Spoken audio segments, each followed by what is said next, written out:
You arrive here ready to steady your mind and draw simple, strong lines around your time, your attention, and your money. You want a method that feels human, repeatable, and respectful. You want calm that does not make you small and confidence that does not make you hard. You practice today so you can live tomorrow with more space and less noise. You're listening to Queen Audiobooks. You start by breathing the way you wish your day would move, even, grounded, unrushed. Your shoulders drop, your jaw softens. You give your nervous system a clear message: you are safe and you choose the next step. Confidence is not volume. Confidence is clarity in action. Boundaries are not walls. Boundaries are doors you can open with intention. You choose one simple promise for today. You pick something you can keep. When you keep a small promise, your brain records proof. Proof builds trust. Trust builds steadiness. Steadiness makes choices easier. The method is not about sudden breakthroughs. It is about tiny levers that move your life one clean inch at a time. Confidence grows when you decide what matters and let the rest be background. You do not chase every ping. You do not solve every problem in the moment it appears. You decide what gets your energy, then you honor that decision like you would honor a friend. This is how calm focus looks in real life. Fewer tabs open in your mind, more presence in what is in front of you. Here is your first micro practice. Sit tall for one slow breath in and one slow breath out.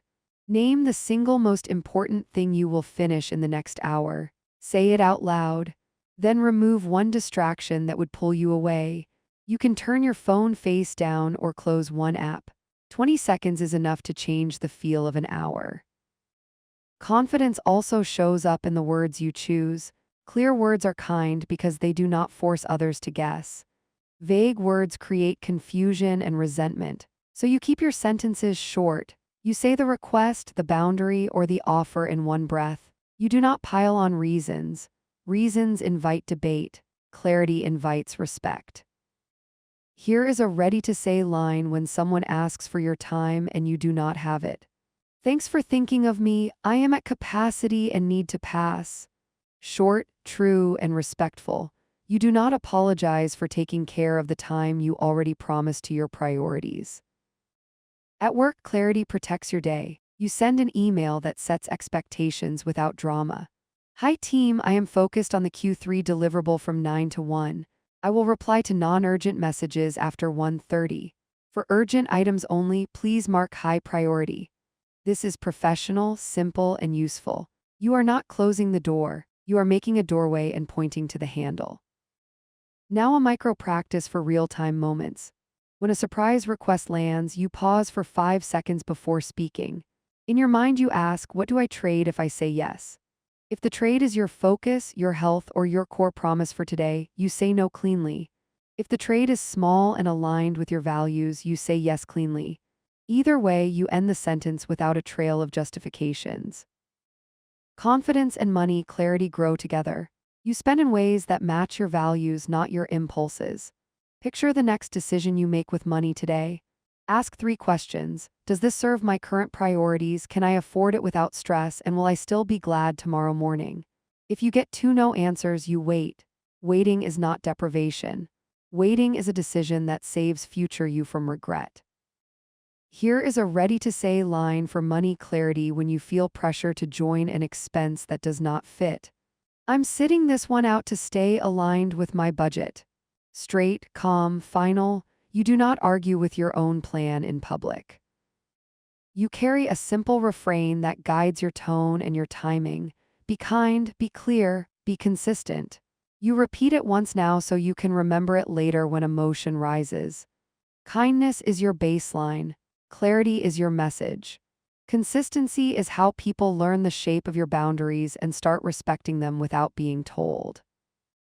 Let's make space inside your calendar. You choose a daily focus block that belongs to your most important work. It is sacred unless there is a true emergency, which is rare. You protect it with language that is both human and firm. I protect 10 to 12 for deep work. If you need me live, let's plan for after 1. You create a pattern. People learn. The interruptions drop. A micro practice for keeping your focus block intact. At the start of that block, write one sentence that defines what done looks like. Not perfect, done. Put that sentence where you can see it. Each time you drift, read it again. Your brain returns to the path like a compass needle snapping back to north.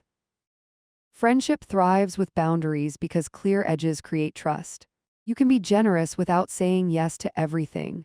When a friend texts late asking you to talk and you need sleep, you answer with warmth and a limit. I'm heading to bed now so I can think straight tomorrow. Can we catch up after work tomorrow? The friendship gets your honesty and your presence at a time you can actually give it. Family can be tender and complex. You keep love at the center while you keep decisions steady. When a family member expects you to change plans without notice, you answer in person with eye contact and a calm voice. I love you and I'm keeping my plans for tonight. If you want, we can plan a time this weekend that works for both of us. Love does not erase the plan holds the love. You also address the quiet pressure that comes from your own thoughts. You catch the old story that says you must earn rest by finishing everything. You replace it with a present tense truth. Rest is a tool that makes your work stronger. If your inner voice tries to rush you, you slow down on purpose. You walk to the window. You take a breath that reaches the low ribs. You return to your task with a steadier hand. Here is a ready-to-say line for your inner voice when anxiety spikes. I move one step at a time, and this is the next right step. You do not need the full staircase to take the next step. You take the step you can see. Money clarity deserves a rhythm, not a spreadsheet marathon you avoid. You choose a weekly 10-minute date with your numbers. You glance at your balances, your upcoming bills, and your top 3 priorities. You make one small adjustment. You look for spending that felt like sand slipping through your fingers and you pause it for the week. Then you move on with your day. You are not trying to control life, you are steering it. A micro practice for value-based spending you can do in under a minute. Open your wallet or banking app and tag one purchase from this week as high joy, one as low joy. Ask what made each feel that way. Decide one change for next week that increases high joy and reduces low joy. You are building a map that matches your real life, not an ideal life that never arrives. Sometimes confidence requires a clean no to protect your project at work. A colleague asks you to take on a meeting that does not need you. You reply on chat with respect and a redirect. Not available to join, please proceed without me and share notes. If a decision needs my input, add it to our Thursday sync. You are not the default fixer. You are a focused professional. Here is another ready-to-say line when a friend pushes for an answer now and you need time. I want to give you a thoughtful yes or no. I'll get back to you tomorrow by noon. This protects the relationship and your peace. Time is how clarity grows. Your energy is a budget too. You plan your day based on energy zones, not just time slots. Place demanding work when your energy is high. Place admin when your energy is medium. Place simple, restorative actions when your energy dips. If you organize this way, you do not keep losing the best hours to low-stakes tasks. You give your best to what matters most. A micro practice for energy clarity. 3 times today, check in with a quick scale from 1 to 10. If you are at 7 or higher, take a bite out of the important thing. If you are at 4 to 6, move a medium task. If you are at 3 or below, step away for 1 minute of breath, water, or a brief walk to reset. You are not at the mercy of a single mood. Family boundaries sometimes happen in group chats where tone can twist. Keep it short and concrete. I can't host this month. I can help by bringing dessert on the 14th. You close the loop with what you cannot do and what you can do. People can work with that. You have given a firm shape to your contribution. Here is a ready-to-say line for money conversations with family when you feel pulled into expenses you do not own. That's not in my budget. I'm cheering you on from here. You hold your line without judgment. Their choices remain theirs. Your stability remains yours. Your body helps you transmit confidence before you say a word. You keep your chin level, shoulders relaxed, feet grounded. When you speak a boundary, you exhale halfway through the sentence. Your voice stays even. You end the sentence on a period, not a question mark. People hear your certainty and mirror it. A micro practice for body tone: the next time you say yes or no, notice your posture. If you are shrinking, lengthen your spine by an inch. If your jaw is tight, unclench. If your breath is shallow, slow it by 2 counts. You are teaching your body what steadiness feels like. Work often creeps through vague deadlines. You counter that by defining edges. I can deliver the draft by Wednesday 4 p.m. If that timing does not work, please propose another deadline and I will confirm availability. This moves you out of open-ended obligation and into a clear agreement. Agreements are lighter to carry. Sometimes friendship needs a boundary around topics that drain you. You can set it gently without making the other person wrong. I care about you, and I'm not the right person for long venting about work. Can we keep our catch-ups to highlights and plans? You choose the tone that fits your history. You make a request that protects your energy while honoring the bond. Here is a ready-to-say line for yourself when you face a messy task and want to procrastinate. Begin for 5 minutes. Momentum will carry me. Most of the pain lives in the doorway. Once you cross the threshold, your brain settles and your hands start. To anchor your day, you choose a tiny morning ritual tied to your focus. You write a 3-line plan: 1 important task, 1 relationship you will invest in, 1 money action that supports your priorities. You read the 3 lines before you touch your inbox. You are choosing direction before you engage with demand. A micro practice to close your day cleanly: set a 2-minute timer and write a short handoff note to tomorrow you. Name what to start, what to avoid, and the first action that would lower friction. This ritual frees your evening from mental tabs left open. The note holds the plan so your mind can rest. When you talk about money with yourself, you use calm, neutral words. No shame, no drama. You adopt a simple rule that saves you again and again. If it takes me farther from my priorities, I do not buy it. If it takes me closer, I consider it. You keep cash flow visible.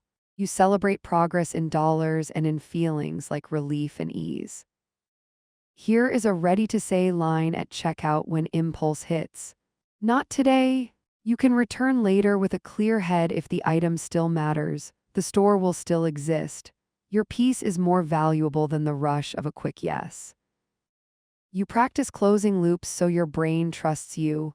When you commit, you follow through. When you cannot follow through, you communicate early. You do not disappear. Disappearing breeds anxiety. Communication breeds trust. Trust, inside and outside, makes confidence quiet and strong. Work boundaries also live in meetings. You attend fewer meetings by default and make the ones you keep matter. You propose an agenda with 3 lines, a time box, and a next step owner. If the meeting lacks a purpose, you ask to convert it to an update note. This is not hostility. It is stewardship of collective time. A micro practice for meetings: before you accept, ask yourself, what will I contribute that an email cannot? If the answer is unclear, you request clarity or you decline. 2 sentences can free an hour. Family and money often intersect around gifts, trips, and big plans. You decide a giving budget that fits your reality, not someone else's expectation. Then you say it with love. I have X dollars set aside for gifts this season. I will choose something thoughtful within that. You protect your long game without making love a purchase. Here is a ready-to-say line for a friend who expects rapid replies that interrupt your focus. I'm changing my phone habits to protect focus. I'll reply in batches later today. You have named the change and the why. You have set a new rhythm. Most people adapt when you show them how. As you practice, you will encounter friction. People who benefited from your constant availability may push back. Your own habits will pull you toward the old pattern. That is normal. Friction is not a sign you are wrong. It is a sign you are changing. You keep your tone steady. You let your actions teach over time. You do not need to earn clarity with suffering. You earn it with repetition. Each clean sentence you speak, each small boundary you hold, each minute you claim for focus trains the people around you and trains your own nervous system. Inch by inch, your life matches your values. That is calm confidence. Yesterday, you set the tone for calm confidence and practiced short, clear language that protected your time, energy, and money. Today, you build on that with a daily method you can repeat, a rhythm that fits real life and holds when life gets loud.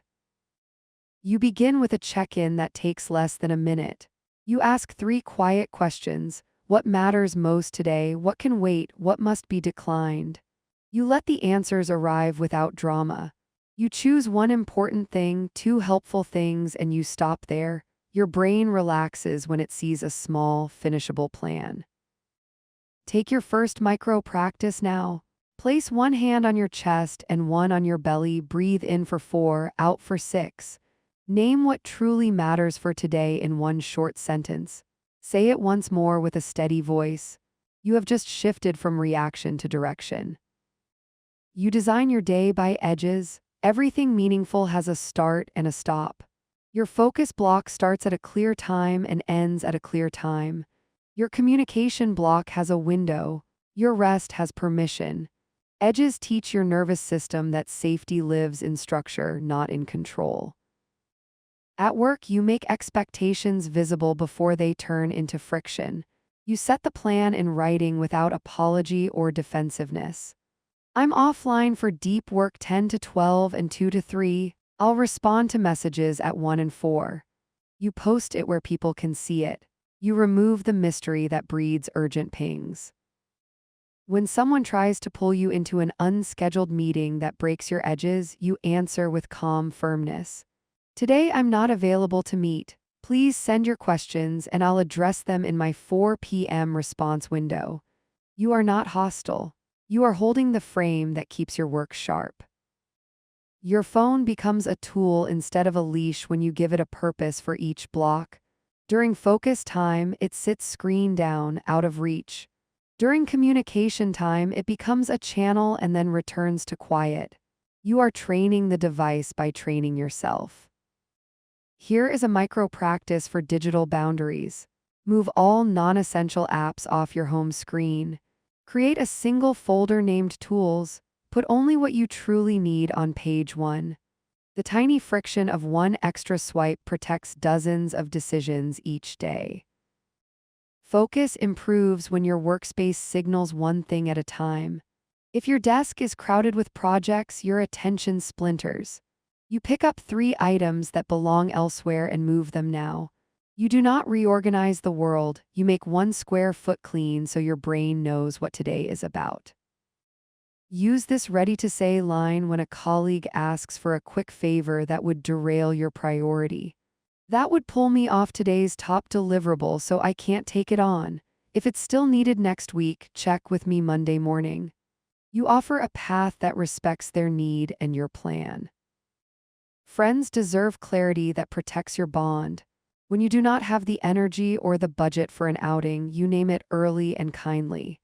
I want to see you, and this week I need a low-cost, low-noise plan. Walk on Saturday? You are not saying no to the person. You are shaping a yes that you can keep.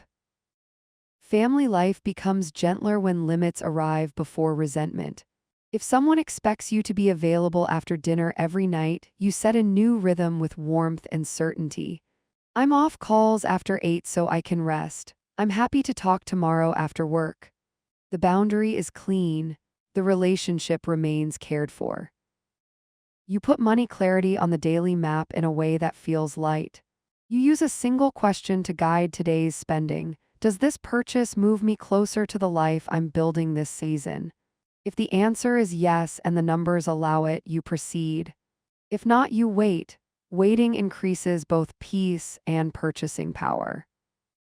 Try this micro practice for money in under 1 minute. Open your banking app once today during your planned window, not in response to anxiety. Look at the upcoming 3 debits and name which one you can reduce by a small amount. Schedule that tiny change. Close the app. You have acted, not spiraled. Your self-talk is part of the method. You keep it short and present tense. One step, then the next. I keep small promises to myself. I finish what I start. These phrases are tools, not slogans. When you repeat them, you are signaling your brain to return to the path. When your mind drifts during focus time, you do not scold yourself. You notice, name, and nudge. Notice, I'm off track. Name, I'm tempted to check messages. Nudge, return to the sentence that defines done. You are not trying to be a robot. You are practicing return. Use this ready-to-say line for yourself when you catch a perfection loop. Done protects my future, perfect delays it. You release the polish that serves your ego more than your goal. You ship the draft. You let the second pass be later. Some boundaries benefit from writing because written words resist pressure better than spoken words in the moment. When a recurring request keeps showing up, you draft a note in a calm hour and reuse it when needed. This keeps your tone consistent and your message stable under stress. Here is a work script for tasks that fall outside your role but keep landing in your lap. Thanks for flagging. This sits outside my scope, so I'm not the right owner. Please route it to operations, and if you need context, I can offer a 10-minute handoff. You are helpful inside your lane, not guilty outside it. Here is a friend script when you are trying to read or rest and late-night texts turn into long threads. I'm closing my phone at 9 most nights. If you need a quick yes or no, send it earlier. If it can wait, I'll reply tomorrow afternoon. You are setting an expectation that protects both connection and recovery. Here is a family script when a relative pressures you to lend money that would strain your budget. I care about you, and I'm not able to lend money. I can help you brainstorm options. You keep the relationship intact without risking your stability. You separate love from lending. Your daily method includes fast recovery. Recovery means you return to the plan after a slip, not that you never slip. When you overspend or overcommit or overthink, you call it by name and then you act. You do not write essays about what went wrong. You take the next right step. Take a micro practice for recovery now. Close your eyes and find one moment from today where you drifted. Name it, forgive it, and choose a small counteraction you can take in the next 5 minutes. Do the counteraction.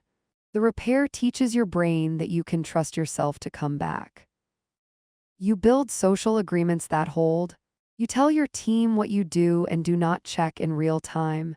You show your friends your new rhythm. You teach your family what nights are free and what nights are quiet. You make the agreements public. People adapt faster than you fear when you show them the new pattern. Sometimes pressure hides inside generosity.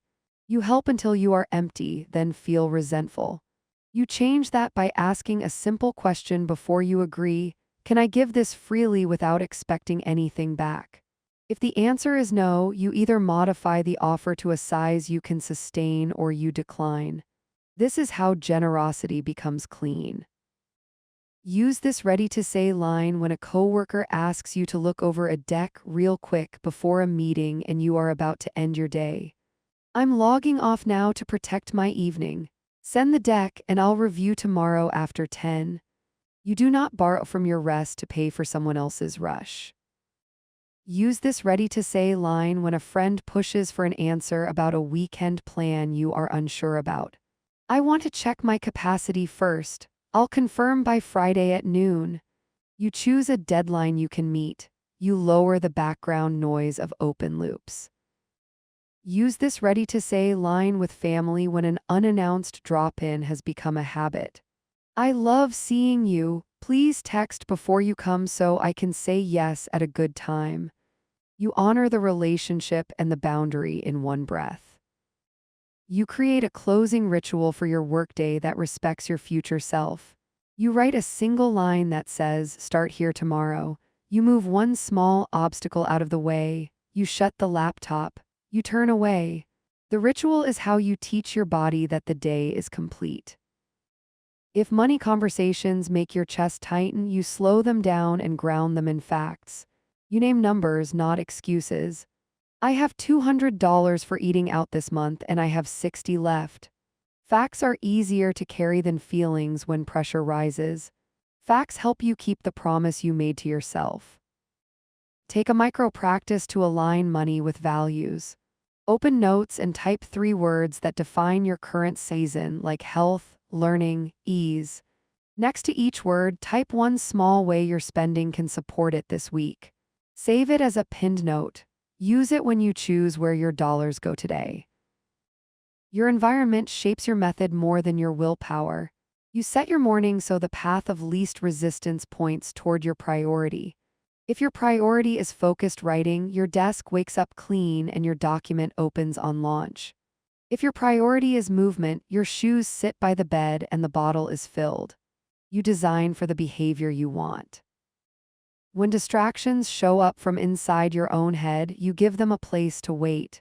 You keep a parking lot page beside your work. Each intrusive idea gets parked with 2 words. You promise to scan the list during your communication block. Your mind learns it does not need to cling. It will be heard later. Use this ready-to-say line when your inner critic argues that you are behind. I am on the schedule I chose, and I choose again now. You reclaim the power to reset.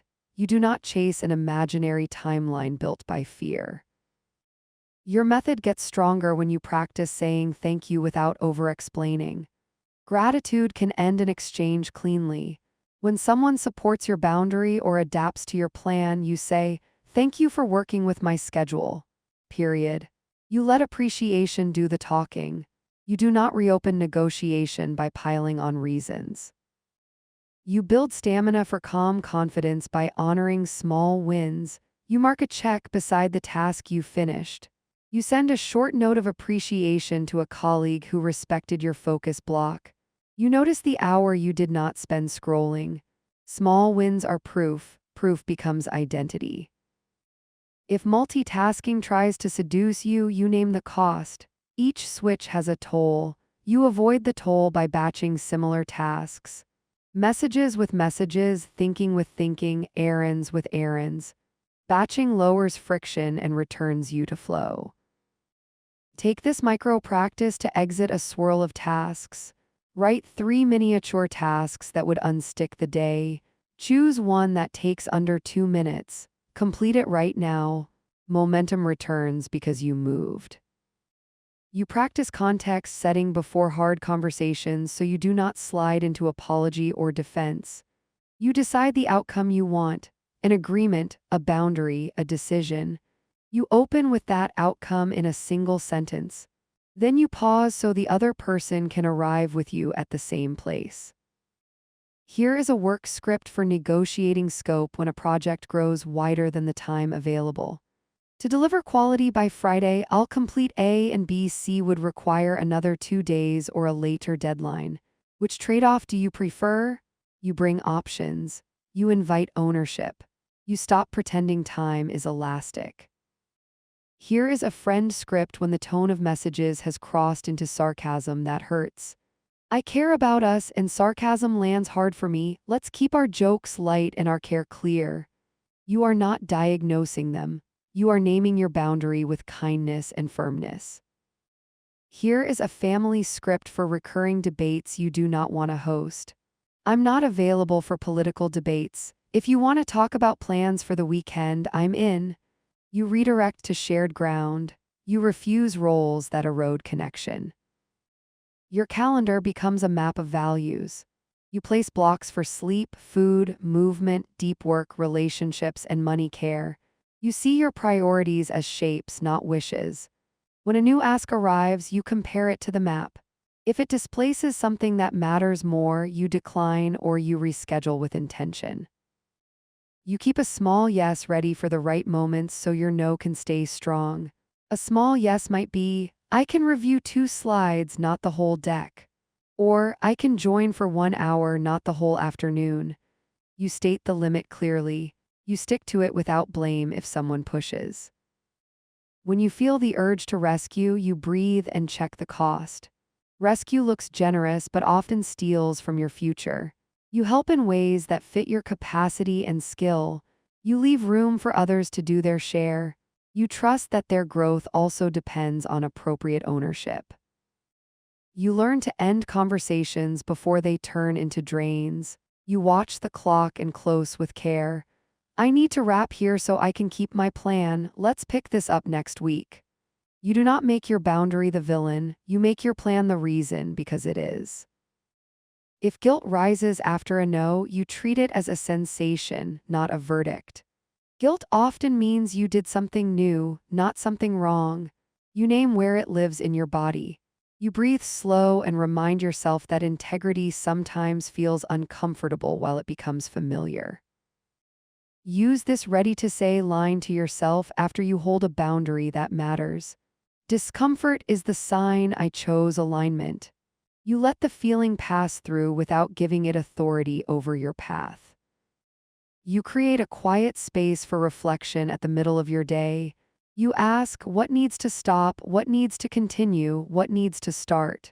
You adjust one thing. Your afternoon benefits from the lessons of your morning. Before you close the day, you bring money back into view with steadiness. You check the category that tends to leak, like delivery or small online buys. You choose a cap for the rest of the week and a simple phrase to hold it. I'm pausing delivery until Friday. You are not punishing yourself. You are steering the ship away from rocks. Your method wraps by returning to gratitude and direction. You name one person who made your day easier and you send a 2-sentence thank you. You look at tomorrow's first block and set up the first click, the first page, the first step. You give your brain an easy runway to take off again. Take the closing micro practice now. Stand, roll your shoulders back, and take one full breath. Whisper the name of tomorrow's first action. Place the needed object in the spot where your morning hand will reach it. You have set a promise for the next you. Yesterday, you practiced a daily rhythm with clear edges and quick recovery. Today, you deepen that rhythm with stronger requests, steadier follow-through, and simple money choices that match your season. You begin by naming what excellence looks like for you today, not for everyone else. Excellence is not perfect. Excellence is finishing the right things with a clear mind and a humane pace. You protect that pace by deciding what will not happen today. What will not happen is as important as what will. Take a short breath in and a longer breath out. Place your hand on the table or your lap so your body feels anchored. Whisper one sentence that starts with, "Today I honor my pace by." Let the verb be small and specific. This tiny declaration is the hinge of your day. You shift from pleasing to partnering. Pleasing says yes to avoid discomfort. Partnering seeks mutual clarity and realistic trade-offs. You do not fight people. You work with them to shape work you can deliver, friendships you can enjoy, and family plans you can actually afford. Your calm becomes the container that holds each conversation. When a work request arrives vague and urgent, you refuse to sprint into fog. You ask for the information that turns fog into a path. Scope, deadline, format, owner.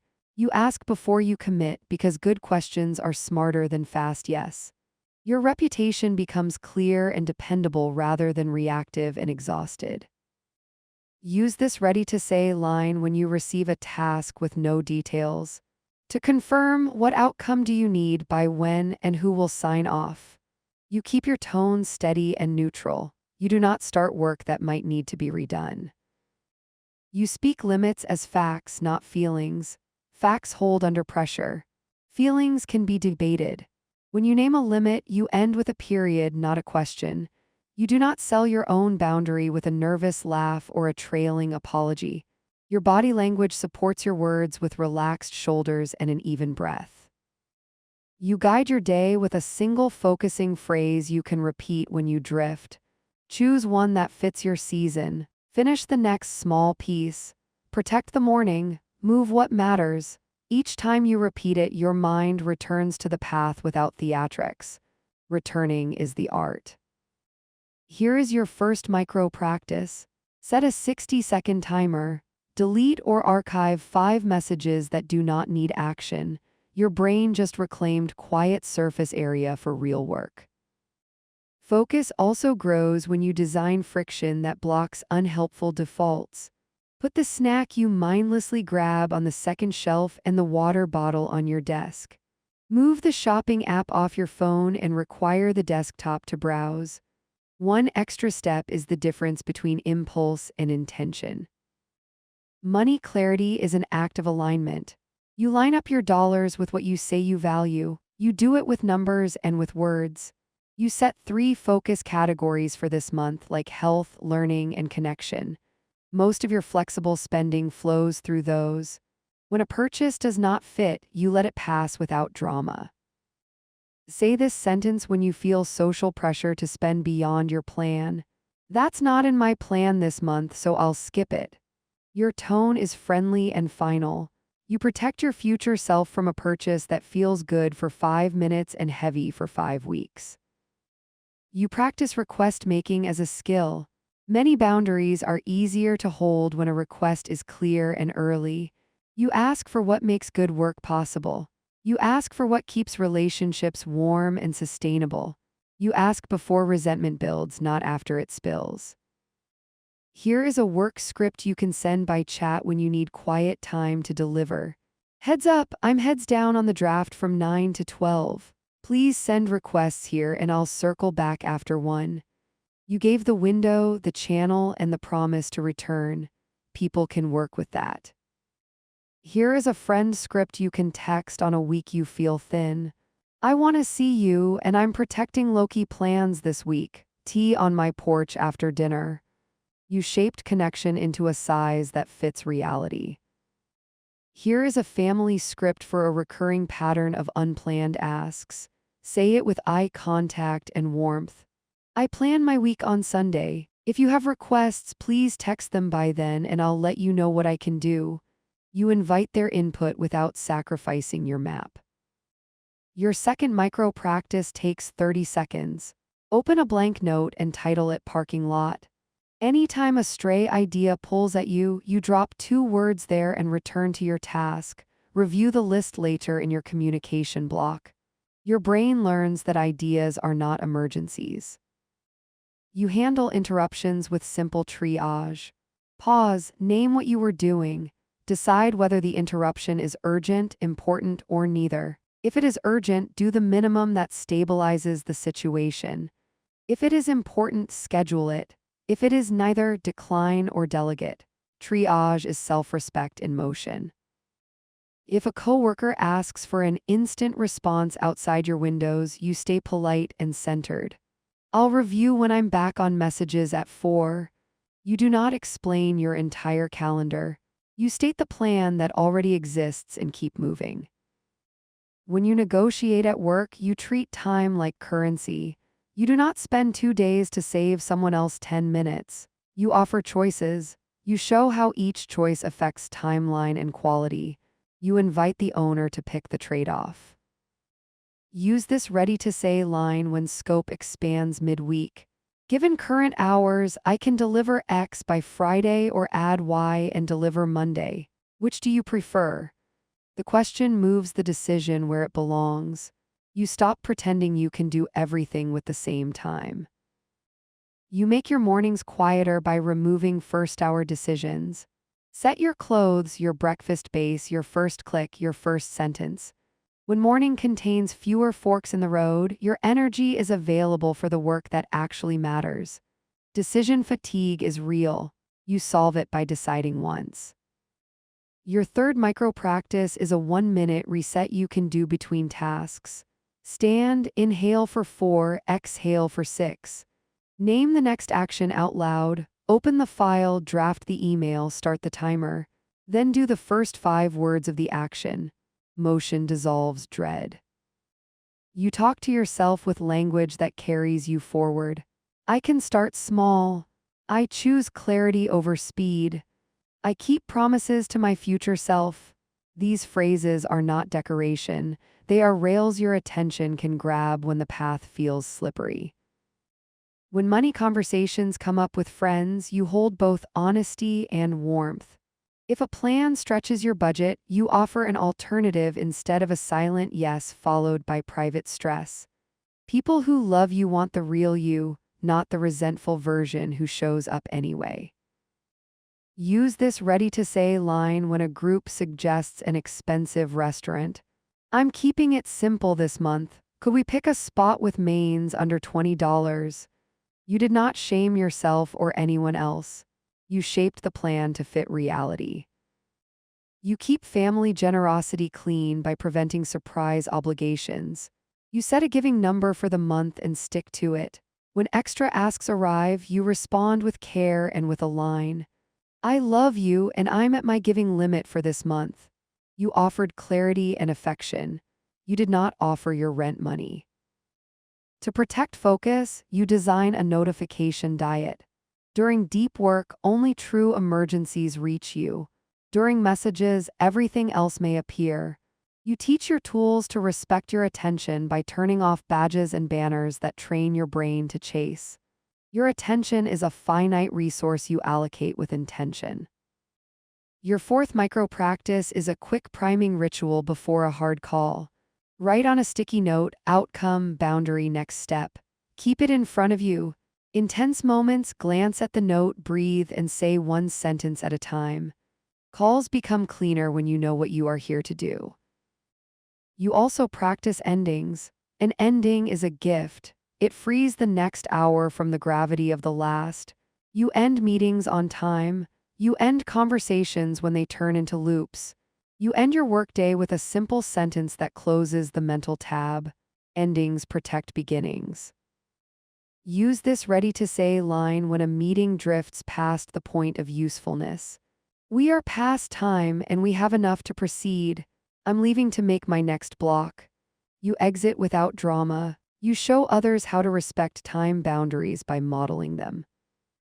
Your money plan gains power when you see the week as a container. You decide an amount for small flex spending and you track it in the simplest way you will actually use. It could be a note with 5 dashes you cross off or a category in your app. The method matters less than your consistency. Make a 1-minute money check now. Look at your flex amount left for the week. Decide one playful free option that gives you joy so you are not tempted to spend for entertainment. Text a friend to walk at sunset. Put a book by the couch. Pleasure does not have to swipe a card. You create behavioral guardrails that help you hold your edges when you are tired. If you tend to say yes at night, commit to answering non-urgent messages in daylight. If you tend to shop when stressed, commit to a 24-hour pause before any unplanned buy. Guardrails are kindness in advance. The fifth micro practice is a boundary rehearsal. Pick a sentence you need this week and speak it to your mirror once, steady and slow. I'm not available for that timeline. I can join for 1 hour. That's outside my budget. Your mouth learns the shape of the words so they arrive on time. You strengthen relationships by giving people the information they need to succeed with you. You tell your team how to get fast decisions. You tell your friends what days you are most social. You tell your family what help you can offer this season. You remove guesswork. Guesswork breeds friction. At work, you also document agreements so memory does not become a battlefield. After a conversation, you send a note that captures who owns what by when. You do it briefly and kindly. This transforms mutual hope into mutual clarity. Clarity is how teams trust. If a manager asks you to stretch, you respond with data and options, not defeat. I can stretch to 8 hours on Thursday if we move the report to next week.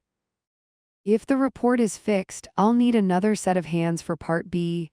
You offer paths forward that respect both goals and limits. When a friend frequently cancels last minute, you protect your time without punishing them. I value our time and last-minute changes are hard for me. Let's plan same-day coffee when we both wake up with space. You found a format where their style does less harm. When family conversations veer into topics that drain you, you set a boundary that preserves connection. I'm choosing to keep our calls light this week. Tell me one good thing and one plan you're excited about. You steer the energy toward what you can hold. Your day closes with a two-part reflection. What did I do that honored my values? What felt off that I can adjust tomorrow? You answer each in one line. You do not write a novel about your flaws. You capture a signal you can use. Say this final line to yourself as you pack up. I kept faith with my priorities today and I start fresh tomorrow. You let satisfaction settle into your body. You let the unfinished rest in the container you built. Yesterday you shifted from pleasing to partnering and practiced clear requests, steady limits, and simple money choices that fit your season. Today you strengthen under pressure, so your boundaries and focus hold even when urgency, emotion, or noise is high.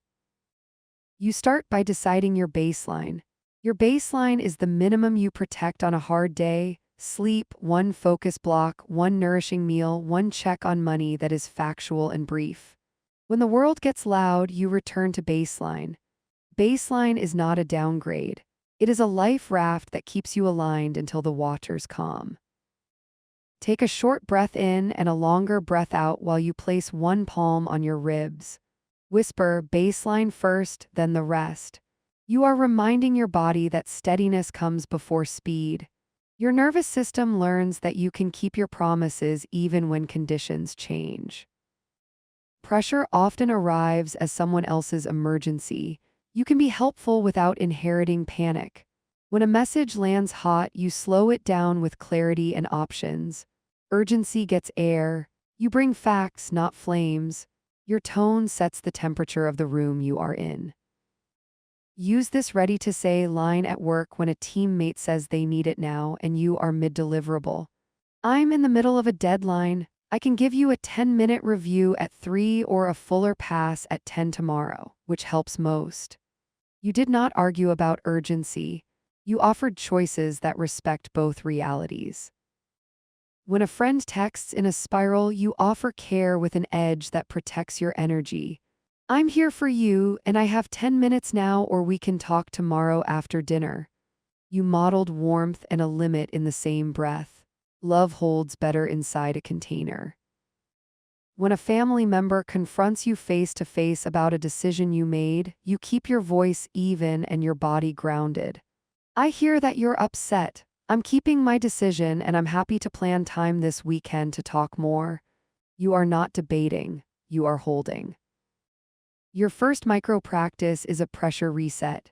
When you feel pulled to abandon your plan, look at a clock and count 1 slow inhale, 2 slower exhales. Ask yourself one question: what is the smallest action that protects my priority right now? Do only that. You have just kept your line with a 30-second anchor.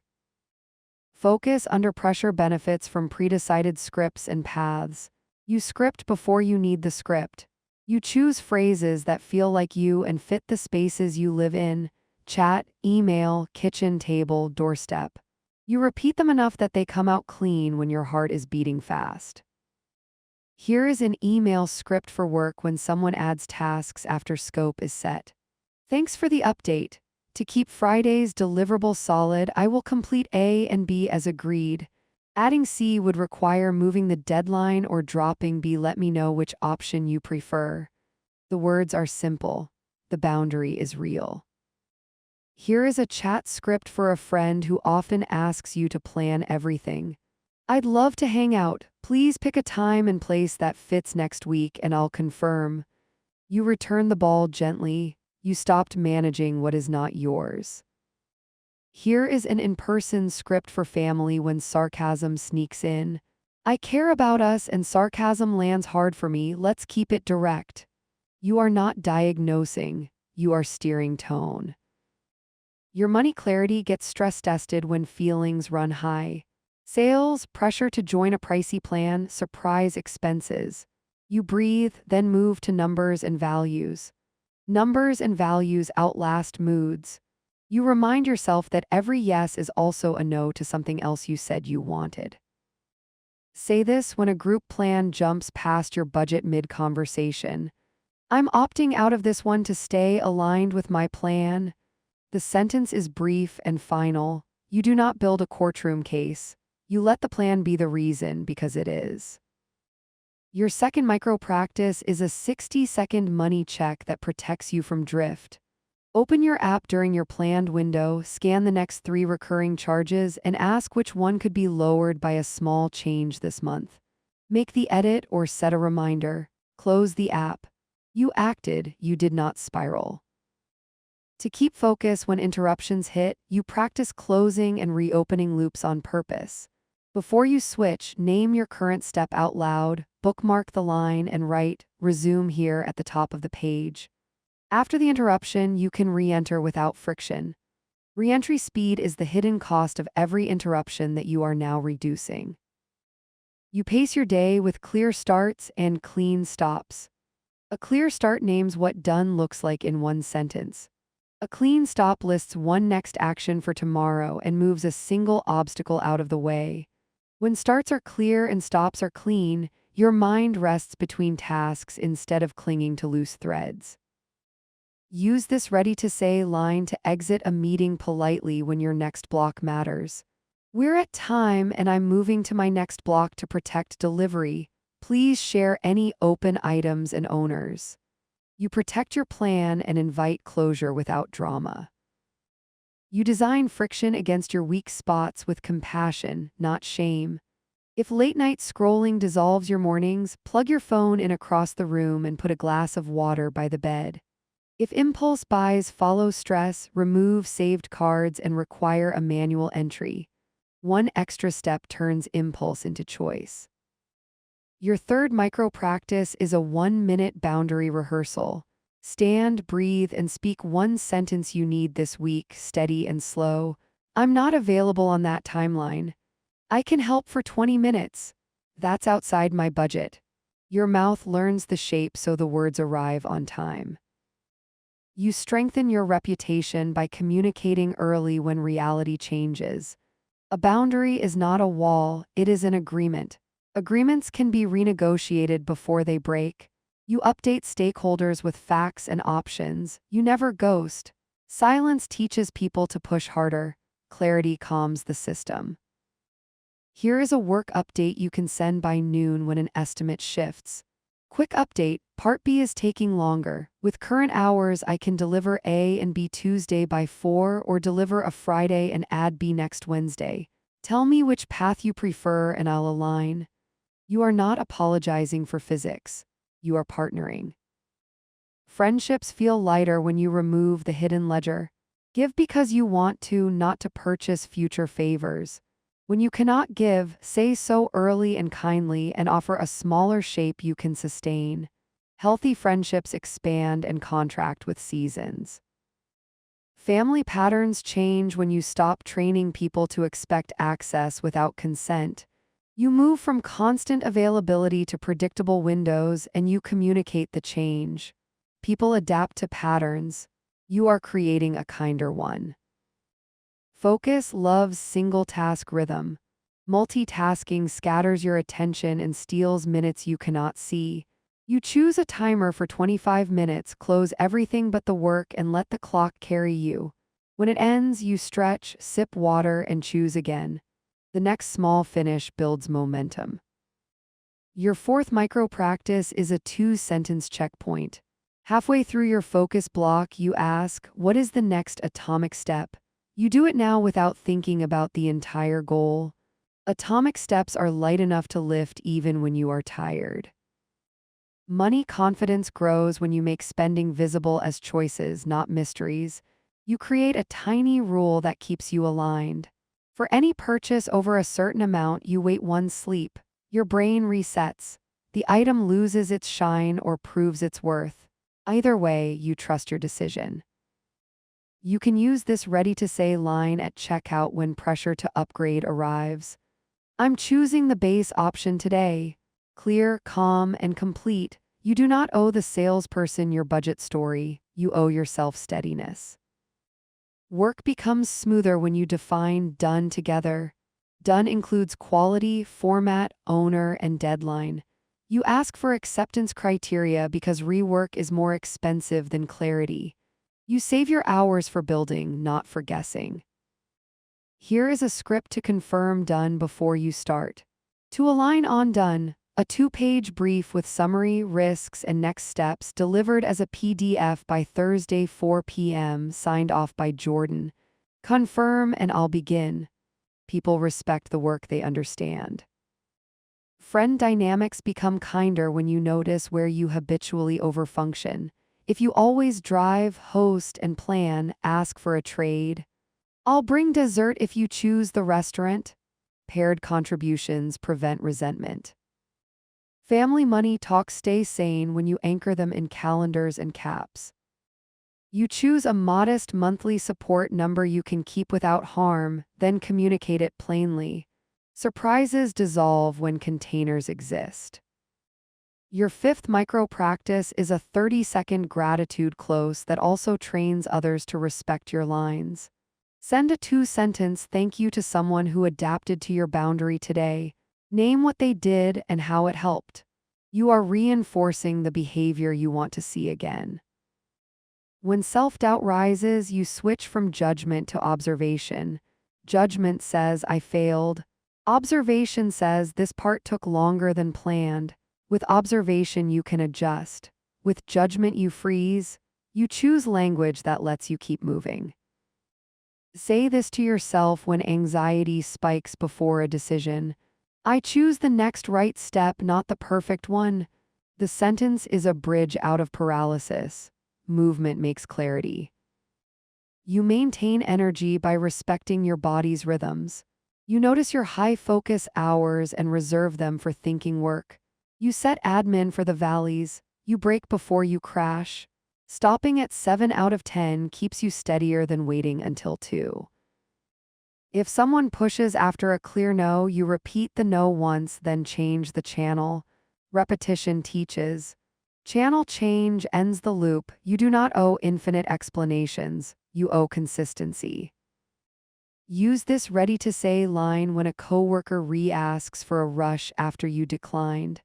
My answer is the same, and I'll be available tomorrow after 11. You reinforce the boundary and offer a specific future. Use this ready-to-say line when a friend keeps nudging for a costly trip. I'm excited for you, and I'm not traveling for cost reasons this season. You kept warmth and the limit. You did not leave room for negotiation you do not want. Use this ready-to-say line when a family member criticizes how you budget. I'm comfortable with my plan. Period. You do not debate your autonomy. You build a weekly buffer to absorb reality. The buffer is one open hour that protects priorities when something runs over. You defend it. Buffers turn surprises into solvable puzzles instead of crises that eat your peace. When you fall off your plan, you practice the fastest repair. Name the slip, pick the smallest true next step, and do it within 1 minute. Repair matters more than perfection. Repair converts stumbles into training. Focus and money clarity connect in the way you trade time for value. You stop throwing hours at low-impact tasks and dollars at low-joy spending. You choose fewer better. This is not austerity. This is stewardship. Take your closing micro-practice now. Write one sentence that starts with, to protect what matters tomorrow, I will. Make it small and visible. Place the note where morning you will see it first. You have set your compass. This is important to me, and I'm protecting it. I can help within this limit. I'm choosing the simple option that fits my plan. I keep small promises to myself. You return to your refrain in spirit even without the words. Kindness sets your tone. Clarity sets your path. Consistency teaches the world how to meet you. Calm confidence is not a mood. It is a method you repeat until it becomes who you are. Yesterday you learned to hold steady under pressure with clear scripts, early updates, and simple money rules that protected your plan. Today you expand your calm confidence into leadership of your time, your projects, your relationships, and your cash flow so that your boundaries hold without constant effort. You start by choosing the role you play in your life. You are the coordinator who sets cadence. Coordination is not control, it is rhythm. Rhythm turns scattered tasks into a flow and scattered conversations into agreements. You choose when you enter, how long you stay, and what outcome you leave behind. You build rhythm with a daily start signal. The signal is one small action that tells your brain, we begin now. It could be opening a single document, setting a timer, or reading your one-sentence outcome. You avoid the drag of long warm-ups. You enter your day the way swimmers enter water, deliberate, clean, and committed. Take your first micro practice. Open the tool you use most for deep work, type one sentence that defines today's done for your most important task, and start a 5-minute timer. You are already moving. Momentum is a gift you give yourself. Leadership of time means you stop promising outcomes on wishful inputs. You do not schedule 3 hours of work into 1 hour of calendar. You right size before you commit. When you are asked for a deliverable, you translate it into hours and energy, then you give options that reflect reality. Options are not excuses. Options are clarity. Here is a ready-to-say line at work when a new request competes with your current deadline. I can deliver this after the Q3 report ships. If you need both this week, which deliverable should move? The decision returns to the owner where it belongs. You stay focused on what you already promised. Your attention is a budget like your money. You allocate it across a small set of investments. Thinking, creating, maintaining, connecting, recovering. You do not fund everything every day. You rotate. This is how you avoid the illusion that a good day requires doing all things at once. Your second micro practice is a quick attention check. Draw 5 tiny boxes on a sticky note and label them T, C, M, N, R in under a minute. Shade the boxes you will fund today. Thinking, creating, maintaining, connecting, recovering. Snap a photo if you want continuity. The note becomes a map for your decisions. When you lead with cadence, you pre-commit to closing loops. A loop is any promise you owe. You close by delivering, by renegotiating, or by clearly declining. Ghosting is not an option. If you cannot finish, you send a one-line update with facts and next steps. People relax when you behave like gravity. Here is a work script you can send by noon when progress is steady but not done. Quick update, on track with sections A and B, section C needs another half day. I will share the draft at 4 tomorrow. If a review before then would help, say the word. You removed mystery and replaced it with a plan. Friendships benefit from cadence too. You show up regularly in small ways instead of disappearing and then overextending. You send a 2-line note on Tuesdays. You plan a standing walk every other week. You keep your yesies small and consistent. Small and consistent builds trust. Family rhythms get kinder when you offer structure with choices. You do not carry the logistics alone. You invite ownership by naming options. We can do dinner Saturday early or Sunday afternoon. Choose one that fits. Choices reduce debate. Debate drains energy you want for love. You sharpen your focus by bundling friction. If you need to do 5 small annoying tasks, you put them in a single 30-minute block and call it maintenance. Maintenance is part of your job. You do it once, not all day. This prevents tiny tasks from nibbling your attention every hour. For money clarity, you move from vague intention to a visible plan that fits your current season. You do not chase complicated systems you will abandon. You choose 3 simple rules. First, a weekly cap for flexible spending. Second, a 1-sleep rule for anything above your threshold. Third, a short review on the same day each week. Rules are gentle rails that keep you pointing at what you value. Use this ready-to-say line when invited to a plan that would break your cap. I'm at my limit this week, so I'm choosing a free option or I'll join next time. Your budget is a boundary that protects your long game. You say it with warmth and you keep moving. You also protect your energy by designing smart defaults. water on the desk. The document you need opens on login. The scarf by the door for your walk. Defaults carry you when motivation dips. You do not ask your future self to lift more than necessary. Your third micro practice is a 60-second desk reset before a deep block. Remove 2 items that do not belong, place 1 object that signals the task, and set your phone out of reach. The reset compresses the time between intention and action. Boundaries at work become lighter when they live inside agreements instead of surprise refusals. You build agreements with your manager and your team, response windows, meeting days, review steps, handoff owners. Agreements become culture. Culture holds you when willpower is tired. When someone tries to schedule over your focus block, you lean on the agreement you already made. I keep 10 to 12 for deep work per our team norm. If this is urgent, I can shift once this week. Otherwise, after 1 works. You are not the rigid person who never flexes. You are the steady person who flexes by choice, not by pressure. Sometimes focus is not broken by others, it is broken by your own urge to check. You diffuse that urge by giving it a home. You keep a capture pad. Every time you want to wander, you write 2 words that name the impulse and you return. Later, you process the list during your communication block.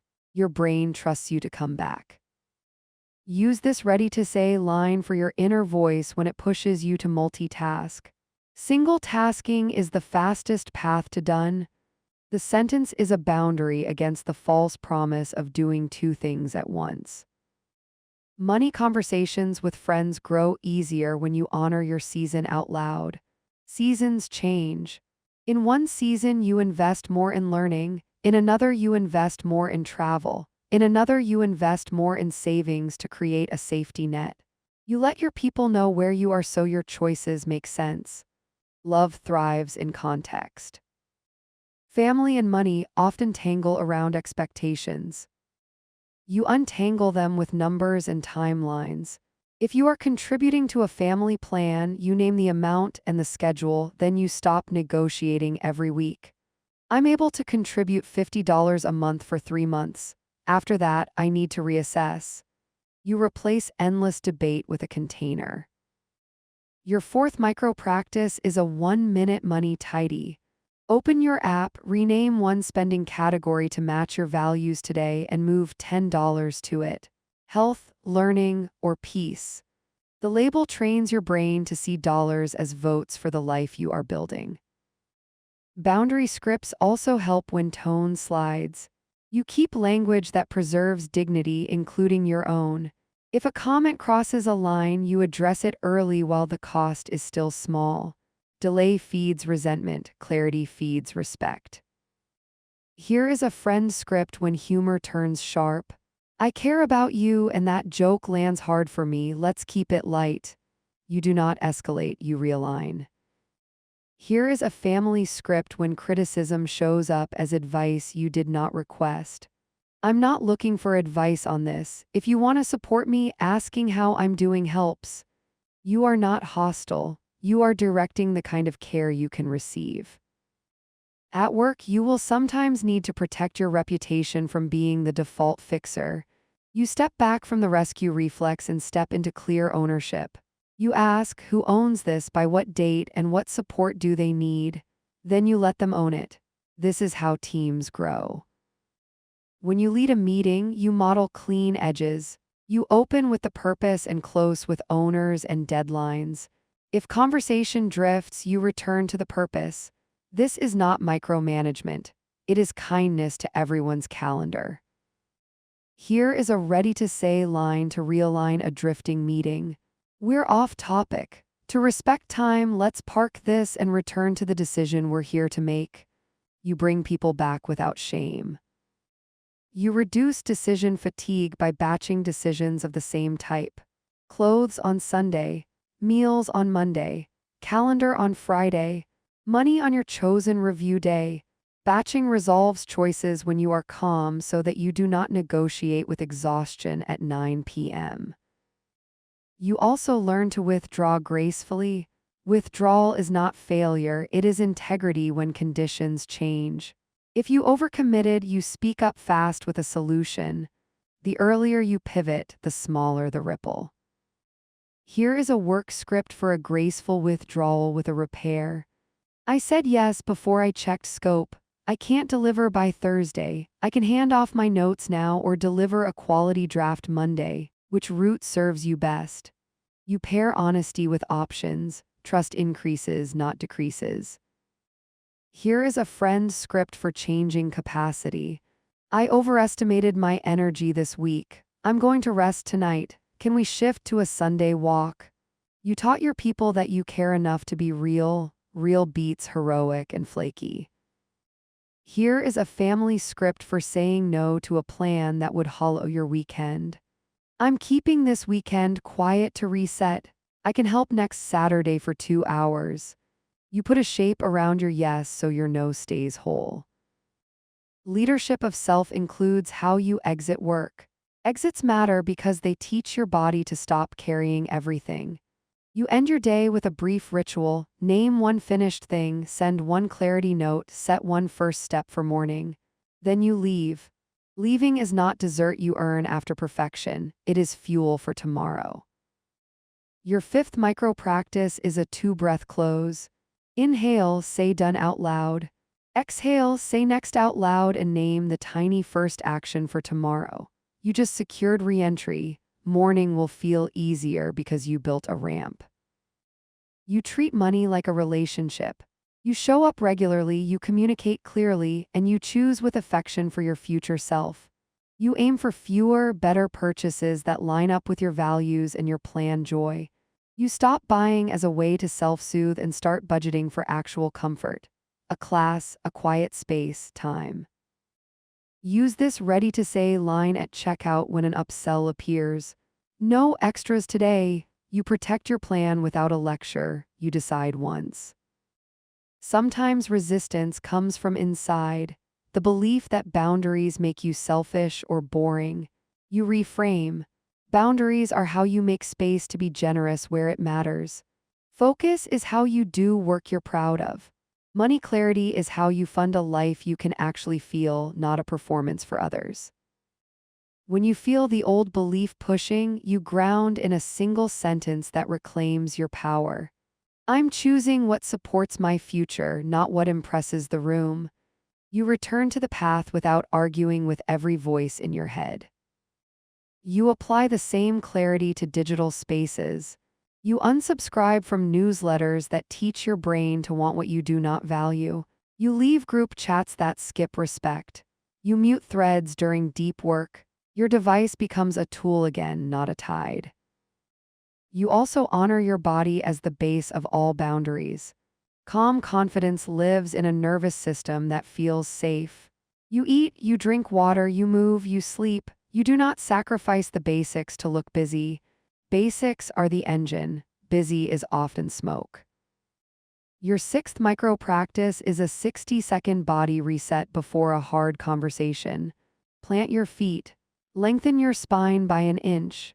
Exhale slowly until your shoulders drop. Speak the first sentence on the exhale. Your voice will carry steadier when your body leads. When a coworker or client pushes back against your limit, you do not escalate. You acknowledge, repeat the boundary once, and propose the next step. That combination, acknowledge, repeat, propose, is a formula you can trust. Here is a ready-to-say line that follows the formula. I hear the urgency, I'm keeping my focus block, and I can meet at 2. If you need input sooner, send the top 3 questions. You kept the line, offered a bridge, and stayed calm. At home, you protect your evenings like you would a meeting with someone important, because you are someone important. If chores are uneven, you ask for a rebalance with specifics.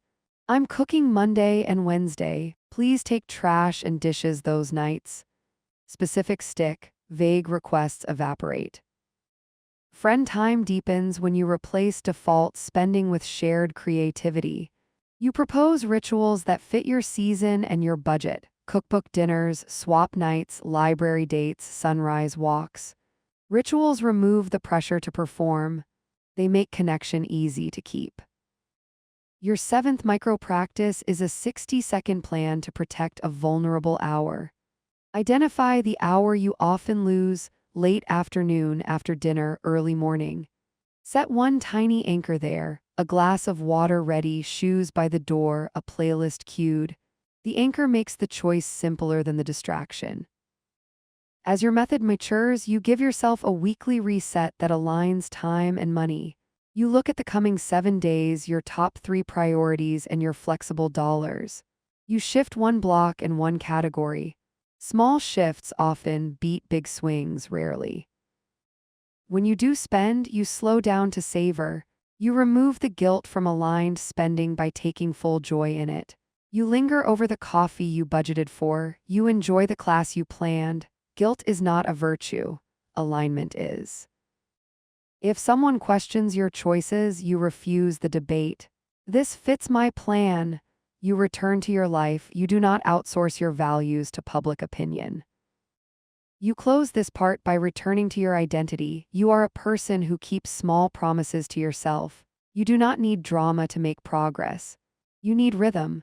Rhythm is made of edges, agreements, scripts, and rests.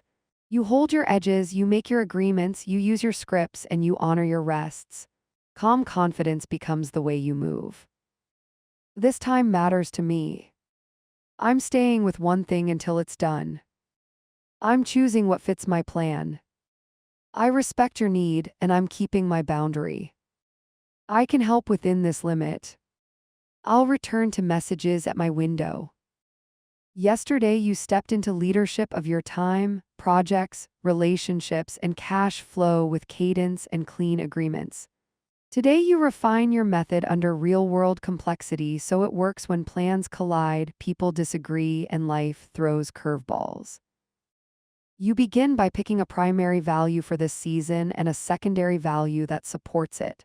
Primary might be health, learning, or stability. Secondary might be connection, creativity, or savings. When choices compete, the values decide. You stop treating every decision as brand new. You run it through your two-value filter and move. Take your first micro practice now. Close your eyes for one breath and name your two values out loud. Then say one sentence that ties them to today, like health first, connection second, so I walk at lunch and call my sister after dinner. You just turned vague hopes into a small plan you can keep. You protect focus by distinguishing true urgency from noise. True urgency risks harm or major loss if delayed. Noise is volume without consequence. You listen for facts. If facts are unclear, you ask a single clarifying question before you interrupt your block. You are not cold, you are accurate. At work, you will meet pushback that sounds personal when it is actually structural. Scope was hazy, roles overlapped, deadlines were assumed. You respond by naming the structure. We have 2 owners for one task, and that creates friction. Let's assign one owner and one reviewer.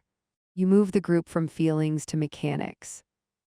Here is a ready-to-say line when a last-minute request tries to colonize your day. I'm at capacity today. If this can replace X, I'll shift. If not, I can take it after Tuesday at 2. You offer choices that respect time and outcome. Focus deepens when you treat transitions as part of the work, not an afterthought. Between blocks, you do a tiny reset to clear mental residue. You stand, sip water, and name the first verb of the next task. Naming the verb prevents fake starts that look like work and feel like wandering. Your second micro practice is a 60-second transition ritual. End the current task by writing the word done at the bottom of the page.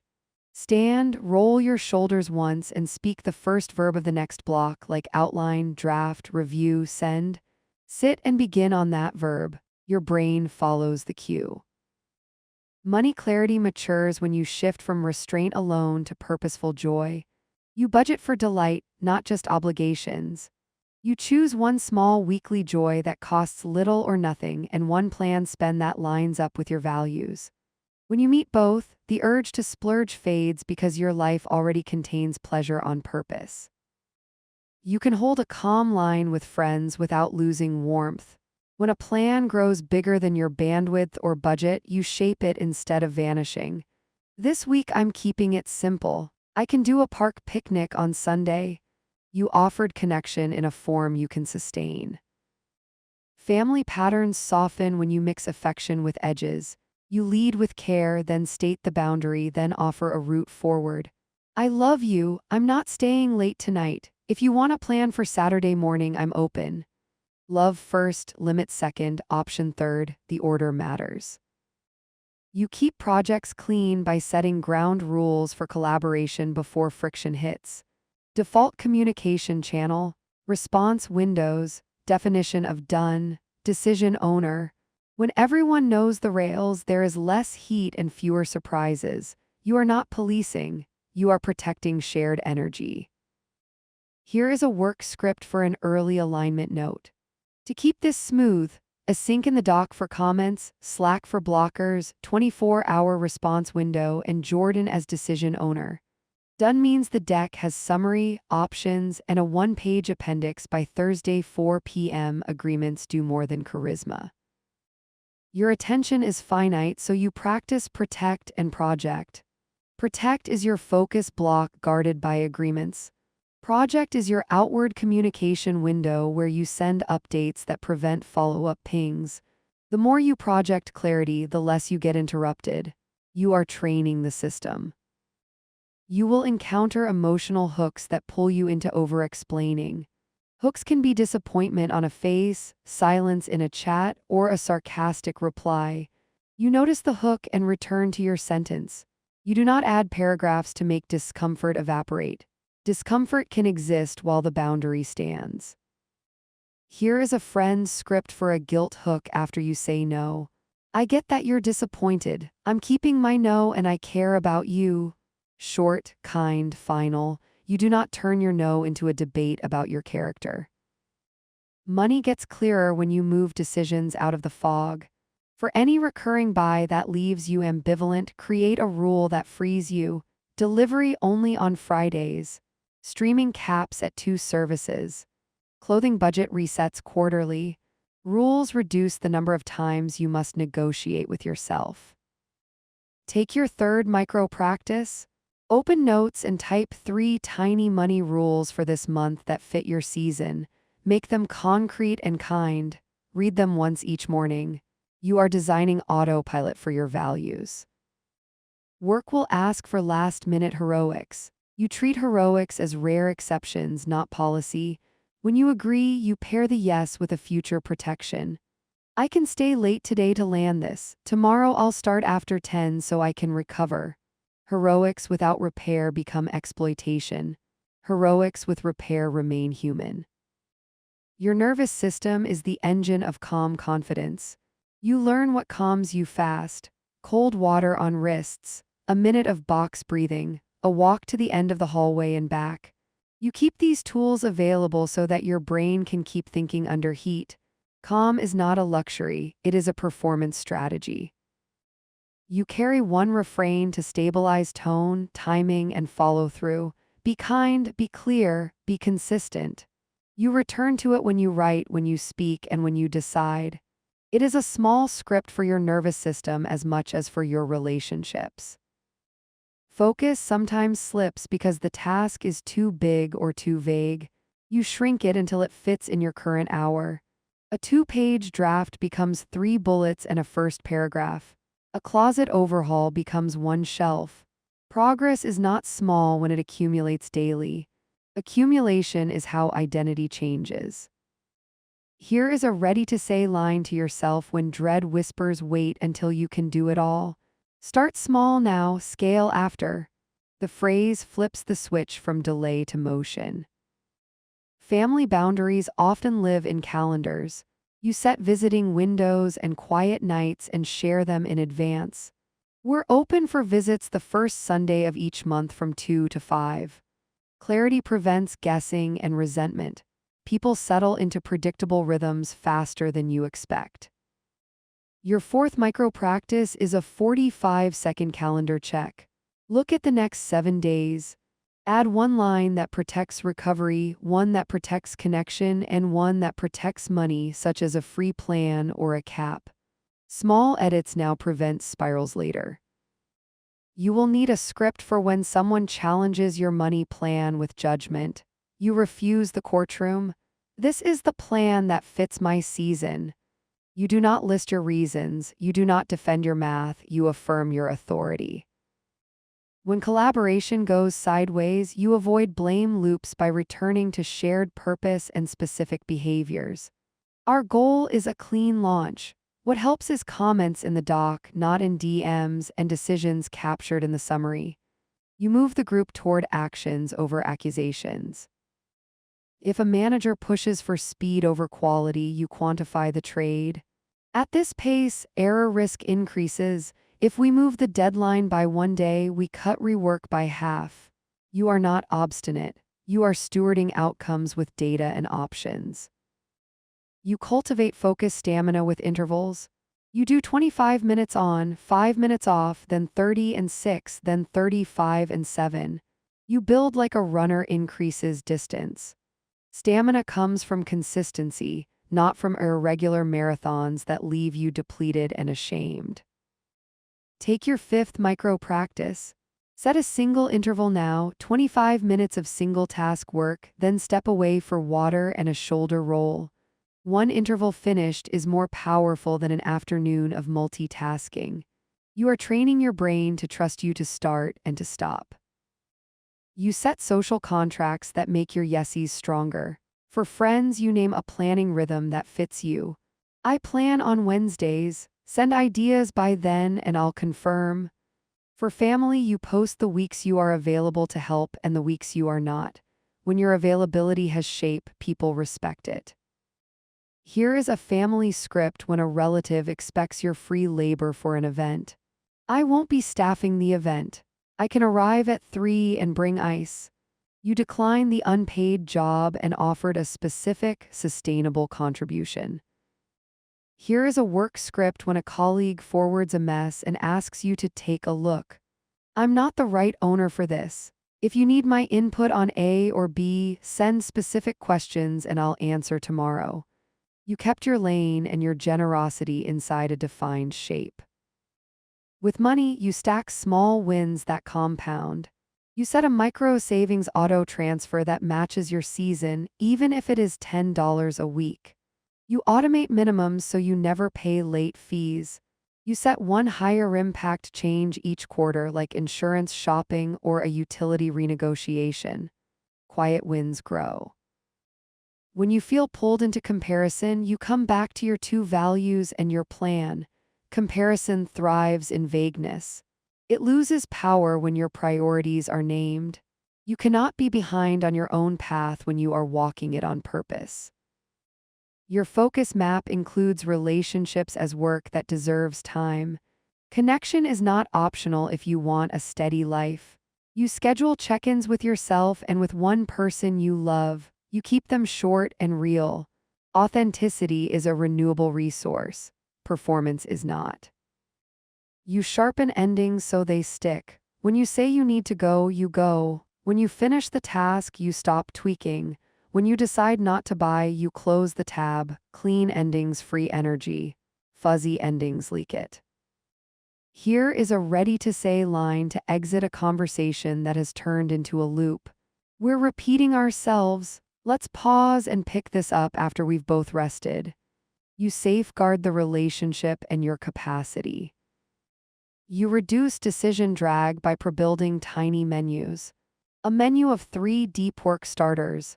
A menu of 3 10-minute resets. A menu of 3 free joys. When your brain is tired, menus make the next good choice obvious. Take your 6th micro practice. Build one tiny menu now. Write 3 free joys you can access today, like a long shower, a playlist you love, or a chapter from the library borrow. Save it where you can see it. Joy on purpose lowers the urge to swipe for relief. Your communication grows cleaner when you separate feelings from actions. You can feel annoyed and still choose a kind sentence. You can feel anxious and still send a factual update. Feelings are data, actions are choices. You choose actions that match your values, not your spikes. You also practice restorative no. Restorative no says, I cannot, and here is how I will replenish. After a heavy week, you block an evening for quiet. After a large expense, you plan 2 weeks of low-spend fun. You actively restore instead of waiting for the world to calm down by itself. Money conversations with partners or housemates work better when you soften the start. I want us to feel steady this month. Then you bring 1 page with numbers and 2 options, not a lecture. You ask for input and agree on a check-in date. Partnership grows where clarity and care meet. At work, you learn to ask for the resource that actually solves the problem. If time is the constraint, ask for time. If information is missing, ask for access. If the issue is skill, ask for training or a partner. You stop trading your evenings to cover structural gaps. Here is a ready-to-say line that requests the right support. To hit this date with quality, I need either an extra day or a reviewer for Section C. Which path do you prefer? You tied the ask to the outcome they want. Focus and money intersect in your identity as a finisher. Start fewer, finish more. Buy fewer, enjoy more. Sign up for fewer, attend more. Completion builds trust inside you and around you. Trust is the soil where calm confidence grows. Your 7th micro practice is a 1-minute finish ritual. Pick one tiny thing that is 90% done and close it now. Send the draft, archive the email thread, log the expense. Closure teaches your brain that progress is real. When people do not like your boundary, it does not mean your boundary is wrong. It means your ecosystem is adjusting. You can be kind without being porous. You can repeat yourself without being rude. You can choose silence over defense. Silence is often the most respectful answer after a clear no. To end your day, you return to values and edges. You name one choice that honored your values. You name one edge you held. You let the win register in your body. Then you set a small promise for tomorrow tied to your primary value. You are building a chain link by link. Say these lines to wrap the day with steadiness. I honored my values today. I kept one clean edge. Tomorrow I begin with one clear action. I trust myself to return. Yesterday you refined your method inside real-world complexity and let values choose for you when plans collided. Today you deepen identity and scale your calm confidence so it holds across seasons, bigger projects, and shifting relationships without needing constant vigilance. You begin by claiming a clear identity sentence. Identity drives choices faster than rules do. When you see yourself as a person who protects focus, you protect focus. When you see yourself as a person who spends in line with values, you do not argue with every impulse. Your sentence is simple and lived. You are someone who keeps small promises to yourself and to your future. Take your first micro practice. Place one hand over your heart and say one identity line in the present tense. I am a steady finisher. I am a thoughtful spender. I am a calm communicator. Pick one. Say it twice, evenly. You are telling your nervous system who you are on purpose. You scale your boundaries by moving from case-by-case decisions to simple public standards. Standards are how you avoid decision fatigue when life gets louder. You make standards visible where they matter. A calendar note that marks your deep work hours, a pinned message that defines response windows, a note in your phone that states your spending rules. Standards are not cages. They are rails you chose so your day runs without squeaking. At work, scaling means you teach through artifacts. Artifacts are the documents, templates, and one-liners that carry your expectations when you are not in the room. You collect them. A 1-page kickoff checklist, a definition of done, a meeting agenda you reuse, a review rubric with 3 criteria. You stop being the bottleneck because the standards speak for you. When a new teammate arrives and tries to book over your focus window, you keep your tone friendly and firm. I keep 10 to 12 for deep work. If this is urgent, I can flex once this week. Otherwise, let's look after one. You made space for true need without training people to treat every ask as an emergency.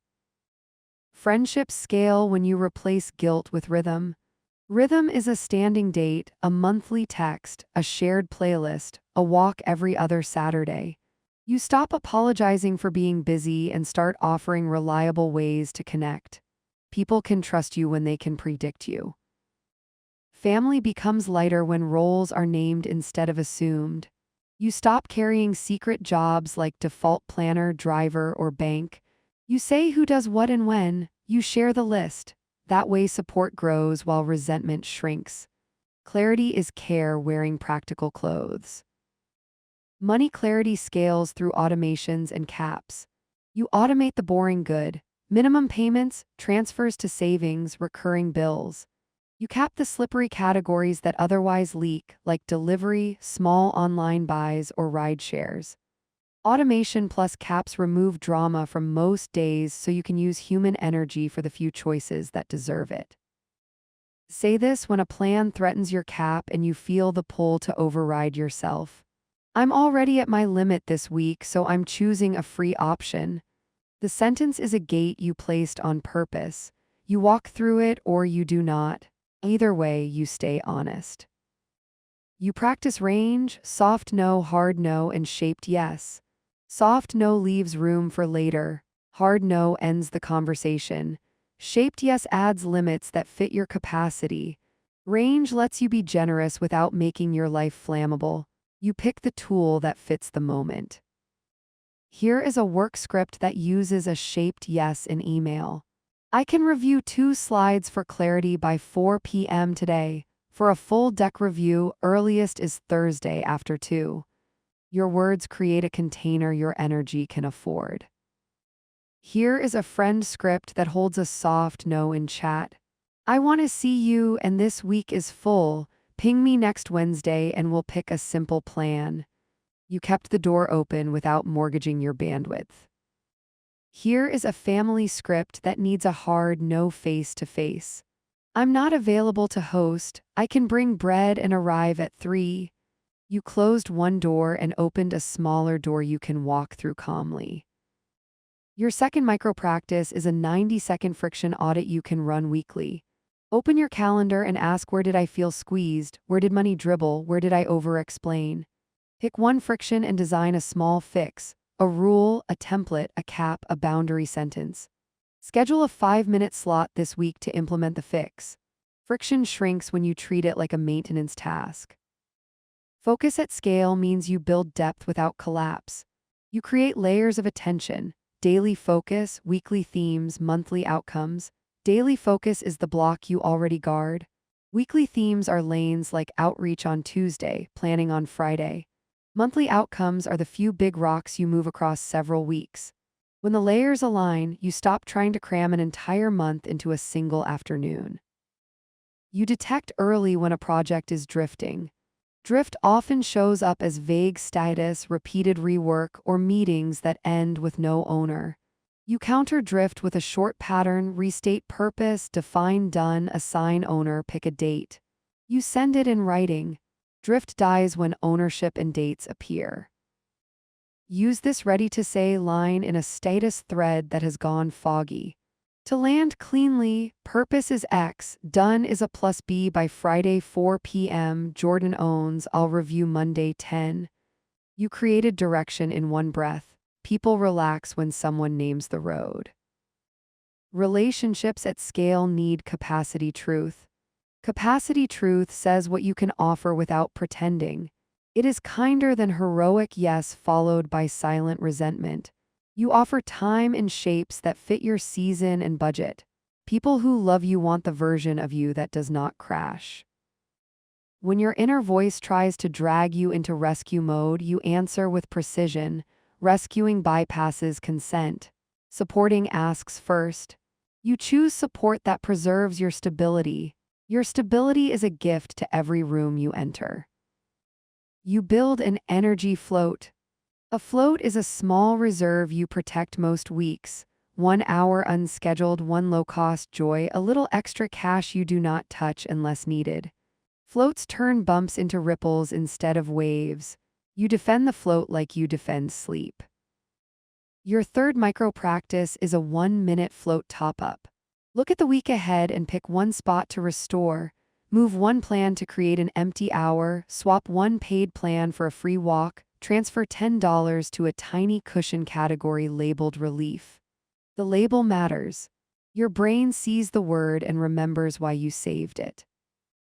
You teach others how to work with you by documenting your interface.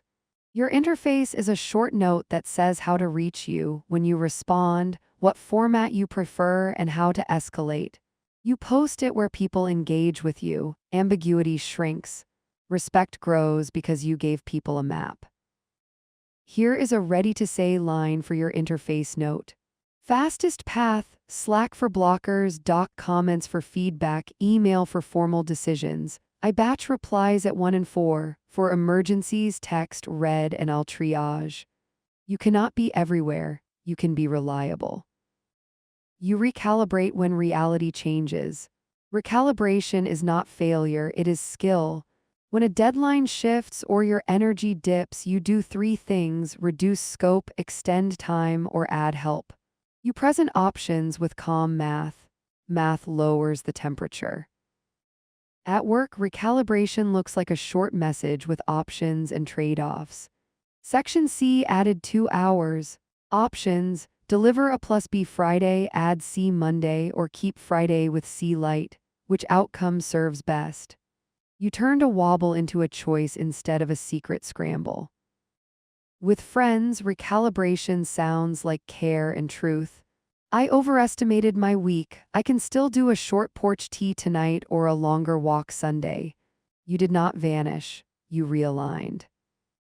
With family, recalibration includes budget. I can contribute $30 this month, not $60. If you need help planning around that, I'm in. You offered numbers and support you can keep. You grow money clarity from short horizon to season view. Season view asks, what 3 priorities will I fund for the next 3 months? You write them in plain language. You give each a simple metric: sessions attended, dollars saved, debt reduced, classes completed. You look once a week, not 20 times a day. Season steadies you when daily weather changes. Say this when a salesperson tries to rush a decision that would hijack your season plan. I decide after 1 sleep. You do not defend. You use your rule as a shield and a compass. Focus at scale is about recovery speed. You reduce recovery time between context switches with a simple anchor. Title your current step with a verb at the top of the page. When you return, your eyes land on an action, not a fog of paragraphs. Your hands know what to do next. Your 4th micro practice is a 60-second return ritual. When you resume a task, read the last 3 lines you wrote, restate your next verb in 6 words or fewer, and start the first sentence out loud. Speaking engages your body. Motion begins before anxiety grows. You keep judgment out of your money plan by using neutral language. Not good or bad, simply aligned or not aligned. Aligned with what you said you wanted this season. Neutral words reduce shame and increase data. Data fuels decisions that last. When comparison stings, you redirect to your lane. Your lane is defined by your values, your rhythms, and your current constraints.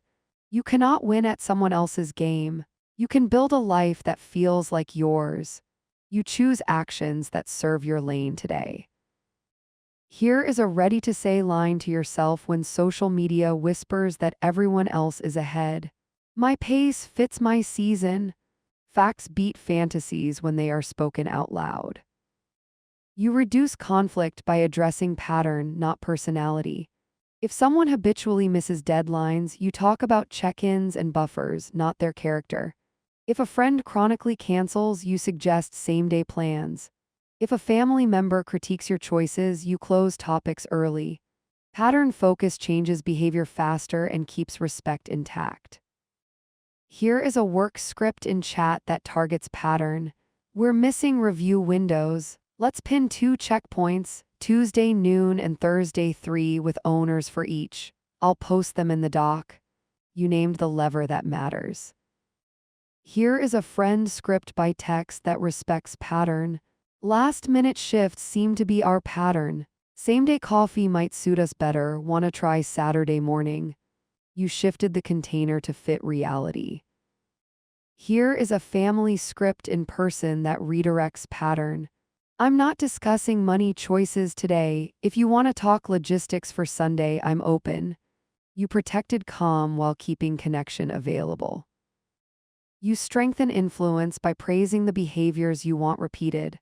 Quiet, specific gratitude is a lever. You tell a teammate, thanks for sending the agenda early, it made the meeting sharp. You tell a friend, I appreciate the heads up that you might be late, it helped me plan dinner. You train the system with reinforcement, not only with correction. Your fifth micro practice is a 2-sentence praise note. Send it now to someone who made your day easier by respecting your boundary or your plan. Name what they did and how it helped. The note takes less than 1 minute and increases the odds it will happen again. You preserve focus by giving your future self fewer reasons to avoid. You write sloppy first starts on purpose, an ugly outline, a rough opening paragraph, a bullet list that is barely English. Starting is the wall. You lower the wall by allowing the first draft to do its single job, exist. You end each day with a simple triad: keep, stop, start. Keep names one action that supported your focus or money clarity. Stop names one friction you will remove. Start names one tiny improvement for tomorrow. You capture it in 3 short lines. You close the notebook. You walk away. Money conversations get easier when you own your numbers out loud with people you share finances or space with. You pick a single, recurring slot with an agenda. Quick snapshot, one choice, one congratulate. You end on what is working so your brain ties money to progress, not dread. Use this ready-to-say line to open that talk.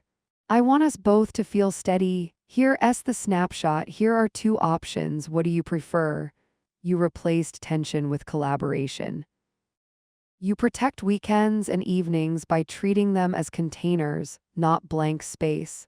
Containers hold rest, connection, and small maintenance.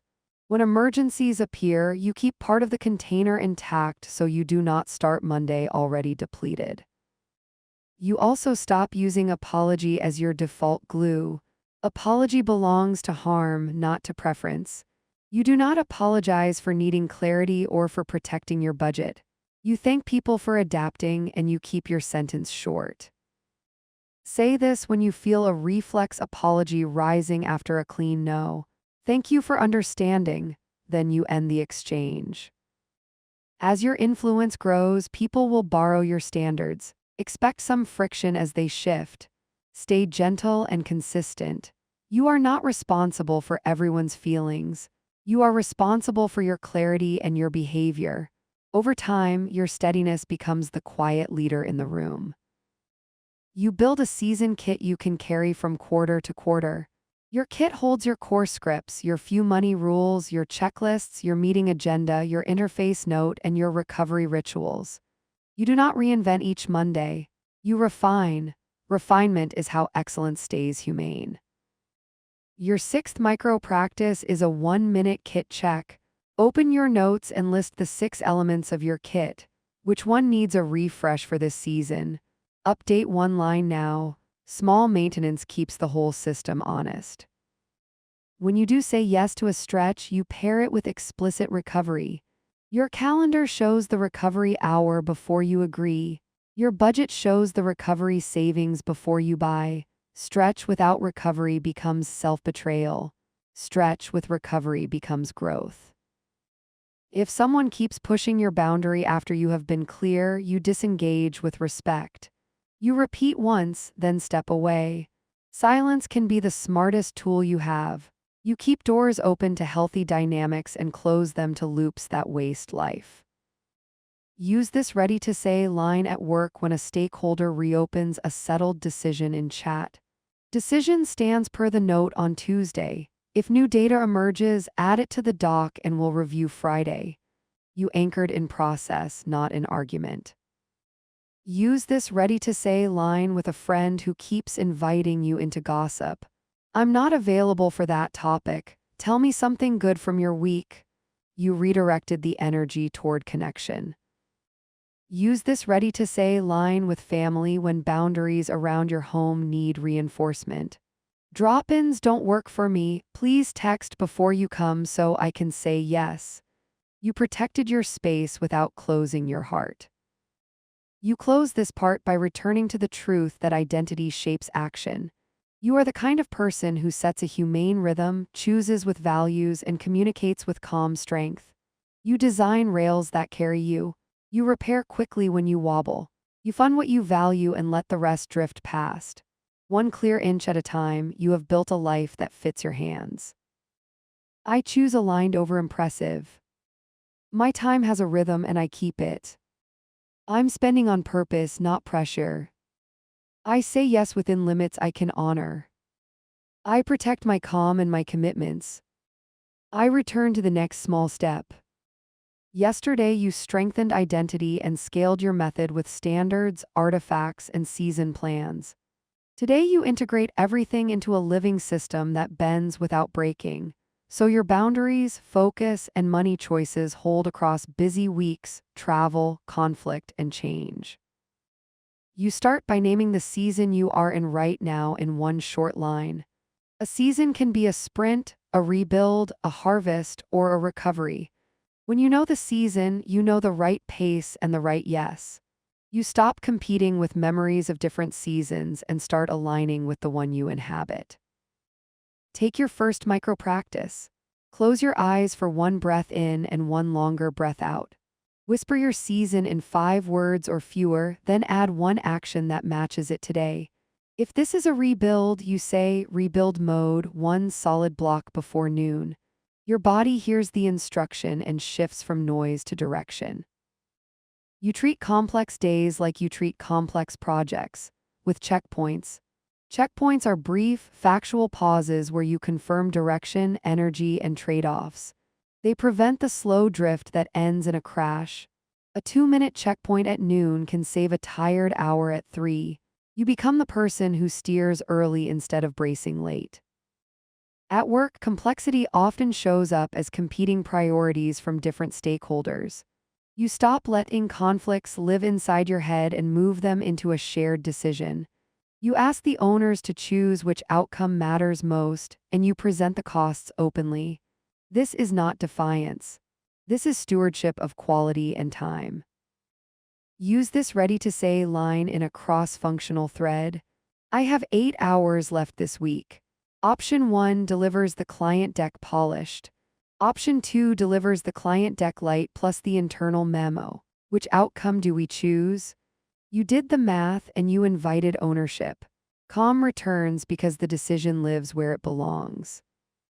Friendships become more resilient when you normalize capacity checks. Capacity checks remove the pressure to be everything every week. You can care deeply and still say, "This is what I have." The honesty prevents the quiet resentment that grows when you hide the truth. Say this on a week you feel thin.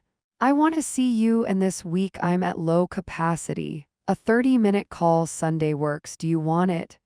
You offered real connection that fits your energy. You let the relationship breathe.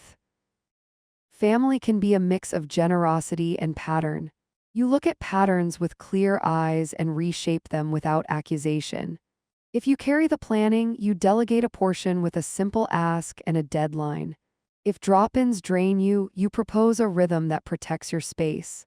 Love tightens when people know how to succeed with you.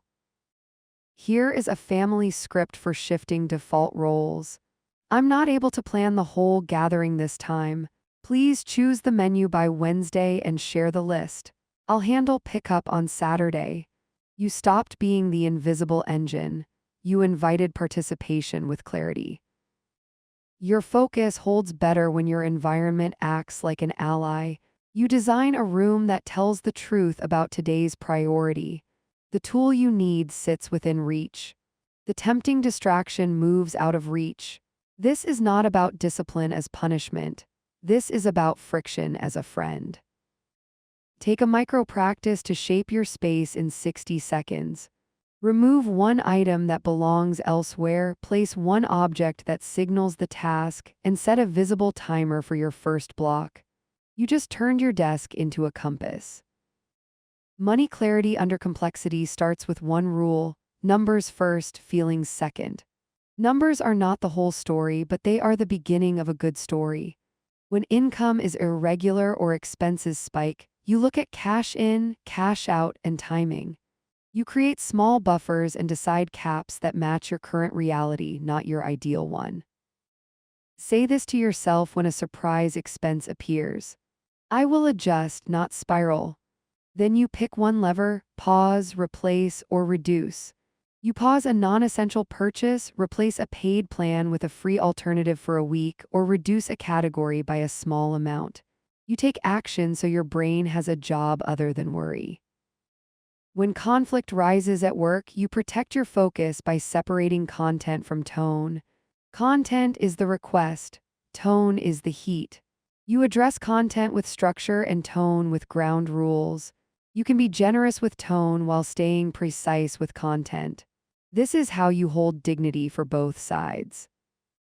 Here is a boundary script for a tense meeting. I want a good outcome. Let's use an agenda and take turns. I'll capture decisions and owners so we leave aligned. You did not criticize, you set a frame that makes good work possible. Your system gets stronger when you practice strategic pausing. A strategic pause is 5 to 30 seconds of silence before you answer. You use it when a request surprises you, when the stakes are high, or when you feel old patterns tug. Silence is not weakness. Silence is where wise sentences form. Take a micro practice now. Practice one strategic pause. Ask yourself the smallest question that matters: what do I trade if I say yes? Then speak one sentence that holds your line. Your voice learns to move after your brain, not before it. You keep projects sane by limiting work in progress. Fewer open tabs means faster finishes, especially on days with interruptions. If 3 big tasks are open, 1 completes and 2 distress you. If 1 big task is open, 1 completes and momentum builds. You choose the math your nervous system can carry. Travel and busy weeks used to blow up your method. Now you design travel mode, shortened focus blocks, stricter windows, and simpler money rules. You decide in advance what holds and what flexes. You pack a travel kit that includes your scripts, your checklist, and your timer. You stay the same person in a different location. Here is a ready-to-say line for travel weeks to share with your team. I'm traveling Wednesday to Friday. Focus blocks move earlier, replies batch at noon. If you need a decision same day, mark it high priority by 9 a.m. People can adapt to a clear map. Your attention benefits from a daily cadence you can hum, especially under pressure. Start, focus, check, connect, close. Start with one sentence that name's done. Focus with a timer, check at midday and adjust. Connect in a planned window, close with a handoff to tomorrow. Cadence frees you from constant negotiation. Money cadence matters too. Snapshot, choice, celebrate. Snapshot shows you where you are. Choice picks one action. Celebrate names one thing that went right. Celebration is not fluff. It trains your brain to associate numbers with progress instead of shame. Say this line to close your money cadence: I moved 1 step closer today. The step can be tiny. The pattern is huge. In complex relationships, you expect friction and prepare for repair. Repair is how trust grows. Repair is not groveling. Repair names what happened, what you will do differently, and when you will check back. You keep it short, clean, and on time. Here is a friend repair you can text. I missed your message and left you hanging. Next time I'll reply with a quick timeline. Want to walk Sunday? You owned your part and proposed a path. Repair landed because it traveled in a small container. Some boundaries need enforcement more than explanation. Enforcement is repeating the same sentence and changing your behavior to match it. If someone keeps bypassing agreed channels, you reply slower on that channel and faster in the right place. You remove the reward for the behavior that harms you. Use this ready-to-say line at work after a second bypass. Please add this to the project doc so I can respond in my review window. Then you respond there. The system learns. Your energy is the budget beneath every plan.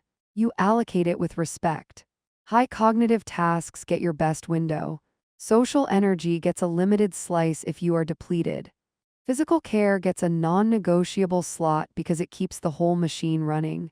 You do not treat energy like an afterthought. You treat it like a precious resource you manage with skill. Take a micro practice to check energy honestly. Rate your current energy from 1 to 10. If it is 7 or higher, move a meaningful step now. If it is 4 to 6, do a medium administrative move. If it is 3 or below, step away for 60 seconds of breath, water, or a stretch. You are not lazy. You are aligning work to power. Family money talks improve when you talk timing as well as totals. Timing prevents panic. You say what you can do and when in numbers and dates. You offer logistics help if that is your strength. You do not become the bank unless you want to be the bank. Boundaries are clearer when calendars join budgets. Here is a family script with numbers and timing. I can contribute $40 on the 15th and $40 on the 30th. If you need help coordinating pickups or calls instead, I can do that this week. You were specific and kind. You protected your lane and your peace. You integrate reflection without turning it into a second job. Reflection is 2 lines at lunch and 2 lines at close. Lunch asks, what will I stop? What will I continue? Close asks, what worked? What adjusts? Short answers keep you moving while teaching your brain to improve with evidence, not with self-critique. You defend your weekends by deciding what they are for before they arrive. If they are for recovery, you limit tasks to a small maintenance block. If they are for connection, you plan 1 or 2 anchors and leave the rest open. If they are for a push, you name a single target and define done. Deciding is kinder than resenting. You apply the same clarity to digital life. You set a cap on channels you can actually keep up with and you leave the rest. You turn off badges that manufacture urgency. You mute threads during focus. You unhook your nervous system from the slot machine of refresh. Your phone learns to respect you because you teach it how. When the voice inside suggests buying to feel better, you translate it into care you can actually afford. You call a friend, take a walk, watch a show you already have, or cook something simple. You remind yourself that relief is not for sale at a checkout page. Relief is built by small actions that nourish the system you live in. Say this sentence to yourself when you want to press buy out of boredom. I want ease, so I choose rest. The urge softens because you recognized the true need.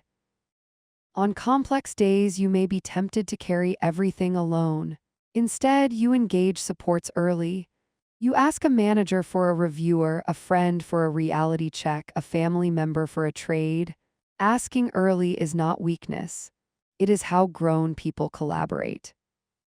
Here is a work script that asks without apology. To land quality by Thursday, I need a 30-minute review on Section B tomorrow. Can you take it at 11 or 3? You define the ask and gave choices. People lean in when you make it easy to help. You also practice controlled flexibility. Controlled flexibility means you choose where to bend and where to hold. You might bend on format but hold on deadline. You might bend on meeting time but hold on your deep work block. Flexibility becomes a strategy instead of a reflex.